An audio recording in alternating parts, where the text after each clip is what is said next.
ചില നന്മകൾക്ക് അള്ളാഹു കൂടുതൽ കൂലി തരുന്നത്. എന്താ അതിന്റെ താല്പര്യം? 1-10, 1-70, 1-700, 1-7000, 1-500, 1-700 എന്തിനാണ് അള്ളാഹു ഇത് തരുന്നത്?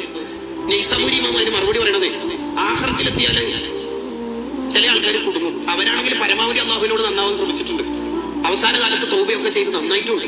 എന്നാലും പണ്ട് കുറെ കുരുത്തക്കെട്ട് കളിച്ചിട്ടുണ്ടോ? SSLC പഠിക്കുന്ന കാലത്ത് ഇബ്രാഹിം ഖാന്റെ കടയിൽ നിന്ന് ഉപ്പിലിട്ട് മാങ്ങ മുക്കിയിട്ടൊക്കെ ഉണ്ടോ? അതൊക്കെ ആരോട് പൊരുത്തപ്പിടിക്കാൻ? പരമാവധി പൊരുത്തപ്പിടിച്ചിട്ടുണ്ട്. പക്ഷേ ഇബ്രാഹിം മരിച്ചുപോയി, അനന്തരാവകാശികളില്ല.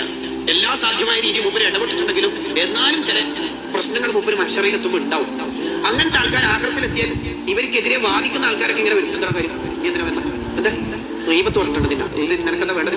മുപ്പര സുബാനന്റെ കൂലിയാണ്. സുബാനന്റെ കൂലി റമദാനിൽ ചൊല്ലിയാൽ 1000 അതിന്റെ കൂലി. ഇയാൾക്കാണെങ്കിൽ 1000 കൊടുത്തിരുന്നെന്ന് അറിയില്ല. ഇയാൾക്ക് ഈ സുബാനന്റെ ഒരു കൂലി കൊടുക്കും. 999 സേവ് ചെയ്തിട്ട് റമദാൻ അല്ലാത്ത കാലത്തിൽ അല്ലാഹില്ലാൽ 20 കൂലിയാന്ന് ഹദീസിലുണ്ട്. 1 കൊടുക്കും, 19 അടച്ചു. എങ്ങനെയെങ്കിലും നമ്മളെ കഴിച്ചലാക്കാനെന്നുള്ള ഈ ഡബിൾ കൂലിയാണ്. ആരെങ്കിലും വാദിച്ച് നമുക്കെതിരെ ആരോപണങ്ങളുമായും വന്നാൽ തന്നെയും എന്റെ അടിമകൾ കുടുങ്ങണ്ടെന്ന് വിചാരിച്ചിട്ടുള്ള റഹ്മത്തുണ്ടല്ലേ അള്ളാഹു ഇത് തരുന്നത്. റമദാന്റെ അല്ലെങ്കിൽ ആ കൂലിയാണ്. ഒരാളെ എന്തിനാണ് ചില